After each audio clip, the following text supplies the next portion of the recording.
All right, man, look, this is my ShowBizz the fighter list. Okay, this is not a pound for pound list. I must repeat, this is not a pound for pound list. This is a list acknowledging all the fighters who wants all the smoke. That's why if you look in the background, you see fire and amber. Okay, these are those who are baptized in combat, forged in fire, who wants all the smoke. So this list is definitely based on activity.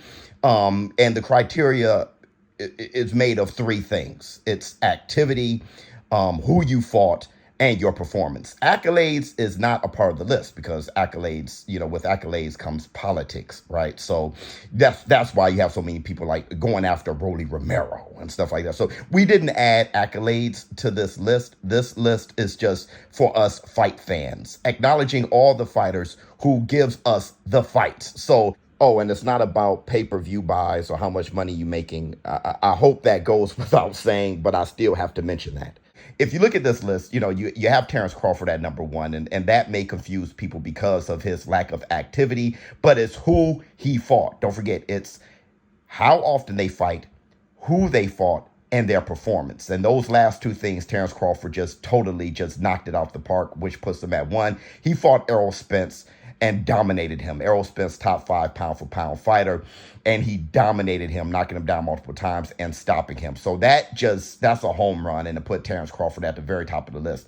Everybody else is just extremely active and fighting good fighters. You got guys like Joseph Parker, who fought 5 times in 2 years, and he dominated Deontay the Bronze Bomber Wilder. Anthony Joshua fighting 4 times in 1 year. So activity, right, is very important. And the reason why we have this list is to encourage fighters to make boxing great again. Okay, so fighters like Harry Greb would have dominated this list, fighting 40 times in 1 year. Fighters like Ezra Charles and Archie Moore and Sugar Ray Robinson, Henry Armstrong, Joe Louis, Charlie Burley, hell, the entire Black Murderers Row would have dominated this list. And I would like to know from you guys, who would you want on the list? I want to say this. It's a men's fighter list, okay? And I made it gender specific because for years now, I've tried to make an exclusive list, and the boxing public just isn't ready to see women warriors the way they see men warriors. And listen, a lot of this stuff is very innovative, and we're pushing boxing forward, and the boxing fan in general is just not ready. If you guys were, I would have Amanda Serrano and Katie Taylor at the very top of this list. So let me know who you guys would like me to add to this list. I know Lomachenko is one that would be a huge debate to be added to this list. But this list is like people like Sean Porter would have done well, Arturo Gatti would have done well.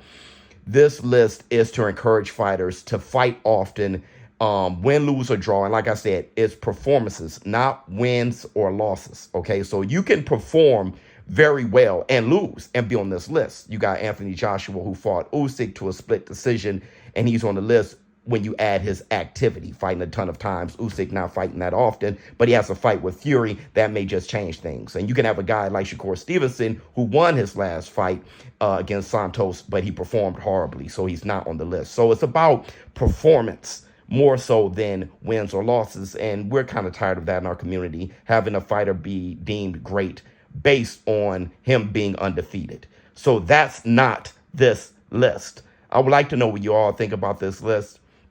This list will be replacing my pound for pound list. I will no longer do the pound for pound list. I think there are just, things about the pound for pound list that kind of encourages being an undefeated fighter and going after accolades. And a lot of times, it doesn't acknowledge the fighters who are just getting the smoke, all right, who's turning it up, who's forged in fire, like Joseph Parker, those kind of guys. David Benavidez. So let me know what you all think and who you guys think I should add to the list. ShowBizz, the adult. I'm out. Huh.